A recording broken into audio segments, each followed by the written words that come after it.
बिस्मिल्लाहिर्रहमानिर्रहीम, अस्सलाम वालेकुम। मैं मोहम्मद इमरान ताहिर अंथावा हूँ। नाज़रीन ग्रामी, आज हम बात करेंगे TV9 की उस सीरीज़ को डिस्कस करेंगे जिसमें कायद-ए-आज़म मोहम्मद अली जिन्ना बाबा कौम पर बेशुमार इल्ज़ामात लगा दिए गए हैं कि उन्होंने अखंड भारत के टुकड़े टुकड़े कर दिए और महज ये सब कुछ उन्होंने इसलिए किया कि वो गवर्नर जनरल बनना चाहते थे। TV9 ये कहता है। ये पहले क्लिप देखिए, उसके बाद हम आगे बढ़ते हैं।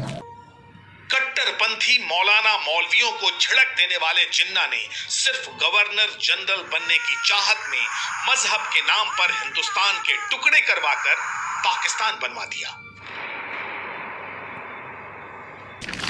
तो जनाब, TV9 का ये क्लिप आपने देख लिया कि अखंड भारत के टुकड़े टुकड़े कर दिए और ग्रेटर इंडिया का जो ख्वाब था वो चकनाचूर कर दिया बाबा कायद-ए-आज़म मोहम्मद अली जिन्ना रहमतुल्लाह अलैह ने। ये कौन कह रहा है? TV9 कह रहा है। लेकिन आपको ये बताते चलें कि कायद-ए-आज़म कभी ये नहीं चाहते थे। सुधिंद्रा कुलकर्णी ये कह रहे हैं, जो कि इंडियन राइटर हैं, बीजेपी सरकार के एक अहम लीडर रहे हैं और ये deputy prime minister Krishna Advani के साथ काम करते रहे हैं। वो क्या कहते हैं? कायद-ए-आज़म क्या चाहते थे? कायद-ए-आज़म कभी बंटवारा नहीं चाहते थे। कायद-ए-आज़म ने कभी ऐसा नहीं सोचा था कि बंटवारा हो। वो हमेशा हिंदुओं के और मुसलमानों की यूनिटी के लिए काम करते रहे, एम्बेसडर के तौर पर जाने जाते रहे और राइट्स की बात करते थे। जिन्ना साहब ने उनके जीवन के पूर्वार्ध में वे हिंदू मुस्लिम यूनिटी के वे पुरोधा थे। He was an ambassador of Hindu Muslim unity. Sudheendra Kulkarni क्या कहते हैं कि कायद-ए-आज़म चाहते क्या थे? क्या वो वाकई बंटवारा चाहते थे? वो क्या कहते हैं, ये सुन लीजिए आप।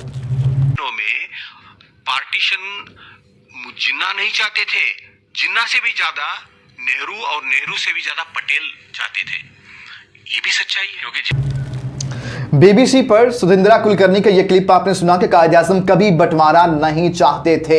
जी हाँ, कायद-ए-आज़म कभी बंटवारा नहीं चाहते थे। तो TV9 को शर्म आनी चाहिए कि वो अपने नाज़रीन को इतना फुद्दू समझता है, इतना लल्लू पंजू समझता है, इतना अनपढ़ जाहिल गवार समझता है कि उनकी ब्रेन वॉशिंग कर रहा है और कह रहा है कि कायद-ए-आज़म मोहम्मद अली जिन्ना जो हैं वो एक विलन का रोल है उनका सब कॉन्टिनेंट के अंदर। हालांकि वो एक सुप्रीम लीडर थे, एक ग्रेट लीडर थे। इसका सबको पता है, कोई भी इससे इनकार नहीं कर सकता। सुधिंद्रा कुलकर्णी जी की जितनी रिसर्च कायद-ए-आज़म पर है, सब कॉन्टिनेंट में इतनी किसी की रिसर्च नहीं है। और सुधिंद्रा कुलकर्णी जी बीजेपी सरकार में रहे हैं और ये इंडियन हैं। ये क्या कहते हैं, ये आपने सुन लिया है कि वो कभी बंटवारा नहीं चाहते थे। पार्टीशन जिन्ना नहीं चाहते थे, जिन्ना से भी ज्यादा नेहरू और नेहरू से भी ज्यादा पटेल चाहते थे। ये भी सच्चाई है, क्योंकि जिन्ना ने वो। अब मैं आपको बताता हूं कि TV9 किस तरह से ब्रेन वॉशिंग कर रहा है। बंटवारा चाहता कौन था? कौन चाहता था कि जो सब कॉन्टिनेंट है वो डिवाइड हो जाए, हिंदू अलहदा हो जाए, मुस्लिम अलहदा हो जाए? कौन चाहता था? ये क्लिप्स आप सुन लीजिए कि बंटवारा चाहता कौन था। सुधिंद्रा कुलकर्णी जी किसको दोषी करार देते हैं, ये क्लिप सुनिए। इसमें कुछ हद तक कांग्रेस भी दोषी है। मैं इतना ही नहीं, मैं ये कहना चाहता हूं, बहुत सारे लोगों को पता नहीं है कि डॉक्टर श्यामा प्रसाद मुखर्जी जो भारतीय जनसंघ के संस्थापक है, भारतीय जनसंघ भारतीय जनता पार्टी का पहला रूप, वो भी आखिर में वो चाहते थे कि बंगाल एक ना रहे, बंगाल का बंटवारा हो। तो क्या श्यामा प्रसाद मुखर्जी भी इसमें शामिल नहीं है? तो जो बंटवारा, तो जनाब, जितना हंसा जा सके उस पर हंस लीजिए, क्योंकि TV9 जो है वो मैंने एक्सपोज करके रख दिया है और मैंने अपनी किताबों से भी हवाले तो निकाले ही नहीं है। मैं तो आपके अपने शहरी एक इंडियन के, जो कि जिसने सबसे ज्यादा रिसर्च कर रखी है, जो कि बीजेपी सरकार का एक लीडर रहा है, वो ये कह रहा है वो कायद-ए-आज़म के बारे में क्या विचार रखता है। तो आप अपनी आवाम को, मुझे समझ नहीं आ रही कि इस वक्त क्या मौका है कि आपने फुद्दू बनाने की कोशिश कर रहे हैं और फेक प्रोपेगेंडा कर रहे हैं और आप अपनी आवाम को उल्लू बना रहे हैं। दरअसल आप खुद उल्लू हैं। आगे बढ़िए। अच्छा, भारतीय टीवी कहता है कि गांधी जी, जवाहरलाल नेहरू जो हैं, ये क्या कुछ इन्होंने जेलें काटी हैं आज़ादी के लिए और इन्होंने पता नहीं तगोदो की है, लटर बटर ब्ला ब्ला, पता नहीं क्या कुछ। तो जिन्ना को गवर्नर जर्नल बनने की सनक थी। वो एक मास लीडर नहीं थे। उन्होंने न लंबा संघर्ष किया और न कठिन तपस्या। कांग्रेस नेताओं की तरह जिन्ना ने यातनाएं नहीं सही। जिन्ना तो अंग्रेज थे। तो जनाब, भारतीय टीवी 9 का ये मैंने क्लिप आपको सुनवाया जिसमें वो कह रहे हैं कि कायदे आज़म ने तो कुछ किया ही नहीं है। अब सुधिंद्रा कुलकर्णी जी जो हैं वो क्या कहते हैं, उनका क्लिप सुनिए। हिंदू मुस्लिम एकता के लिए और भारत के आजादी के लिए, अभी आपने जो कहा आजादी के लिए उन्होंने कुछ नहीं किया, ये गलत है।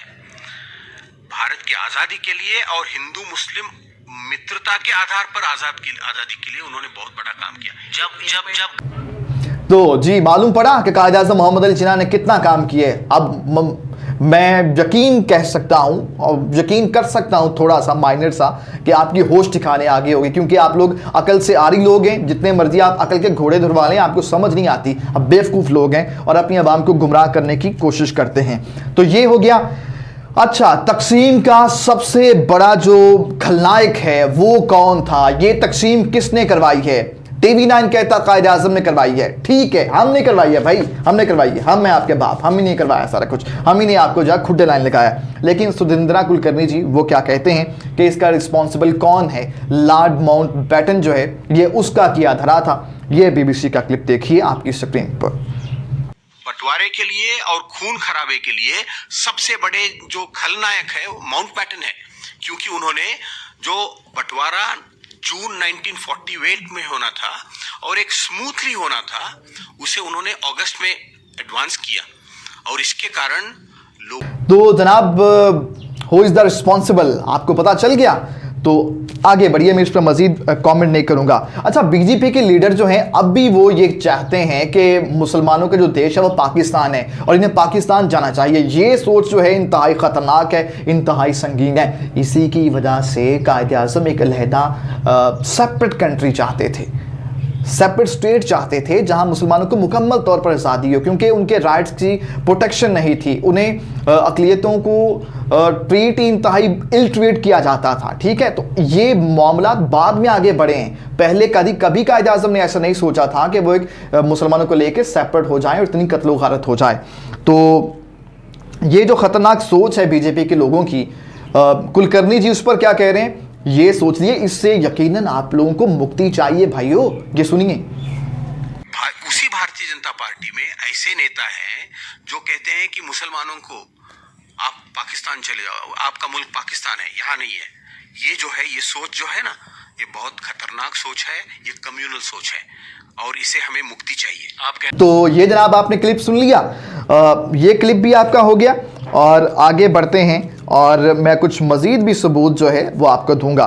अच्छा, कांग्रेस में जब उनकी दाल नहीं गली, टीवी 9 ये कहता है कांग्रेस में जब कायदे आज़म की दाल नहीं गली तो उन्होंने धर्म के नाम पर कायदे आज़म बनाने का सोच लिया। पहले ये क्लिप देखिए, फिर उसके बाद आगे बढ़ते हैं।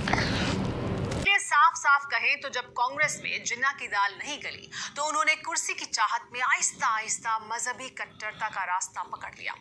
जिन्ना इस हद तक गए कि 20वीं सदी की सबसे खौफनाक त्रासदी यानी भारत पाकिस्तान बंटवारे से होकर कायदे आज़म की कुर्सी पर जाकर बैठ गए। ये क्लिप जनाब आपने देख लिया, आपने क्लिप देख लिया। अब मैं इसका जवाब देता हूं। 14 अक्टूबर 2018 को एक आर्टिकल पब्लिश होता है। इंडियन खुफिया एजेंसी रॉ के खसूसी सेक्रेटरी जनरल थे। इन्होंने हुक्मरानों पर, पाकिस्तानी जो लॉर्ड्स हैं, हुक्मरान जो हैं, पॉलिटिशियंस, उन पर एक किताब लिखी, पाकिस्तान एट द हेल्म्स। उसमें वो कहते हैं कि इसके जो राइटर का नाम है वो तिलक दिवाश्तर है। वो कहते हैं कि माउंटबेटन ने जिन्ना को हिंदू और पाकिस्तान यानी कि सब कॉन्टिनेंट का गवर्नर जनरल बनने के लिए राजी करने की कोशिश की थी। दिस इज गवर्नर जनरल बनने की तो माउंटबेटन कोशिश करता रहा कि कायदे आज़म को बना देते हैं, लेकिन कायदे आज़म ने ये ठुकरा दी थी ये।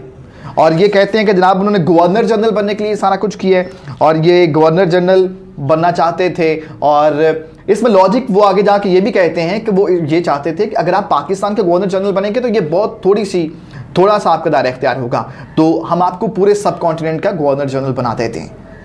ये रॉ के एक खसूसी जो हैं सेक्रेटरी हैं, उन्होंने अपनी किताब में छापा है। किताब का नाम पाकिस्तान एट द हेल्म्स उन्होंने इसमें लिखा है। फिर आपको मैं ये भी बताता चलूँ कि 31 से 4 अप्रैल तक गांधी जी की लॉर्ड माउंटबेटन से 5 मुलाकातें हुई थीं और उस 5 मुलाकातों के अंदर गांधी ने वज़ीर आज़म बनाने की पेशकश की थी मोहम्मद अली जिन्ना को। बीबीसी का आर्टिकल मैं साथ दिखा भी रहा हूं आपको, आप देख सकते हैं। गांधी ऑप्शन कर रहे हैं और टीवी 9 फीका स्क्रिप्ट, फारिग स्क्रिप्ट लेके आके बकवास कर रहा है कि कायदे आज़म ये चाहते थे। कायदे आज़म जो चाहते थे वो मैंने क्लिप्स से बता दिया है, मैं मज़ीद इस पर आप लोगों के साथ सर नहीं खपा सकता, लेकिन मैं बता रहा हूं आप लोगों को, भारतीयों के टीवी 9 जो है इसे अपोलोजाइज कर लेना चाहिए। ये आप लोगों को गुमराह कर रहा है, ऐसा बिल्कुल भी नहीं है। ये फिर टीवी 9 ये भी कहता है कि जो कायदे आज़म मोहम्मद अली जिन्ना, इन्होंने तो कभी नमाज ही नहीं पढ़ी, इनका तो कुरान की सीख से कोई ताल्लुक ही नहीं है। मुस्लिम लीग में जो इनकी शमूलियत थी वो महज राजनीतिक थी, लेकिन धर्म के नाम पर इन्होंने ये कंट्री हासिल कर लिया। मैं ये क्लिप पहले आप देखिए।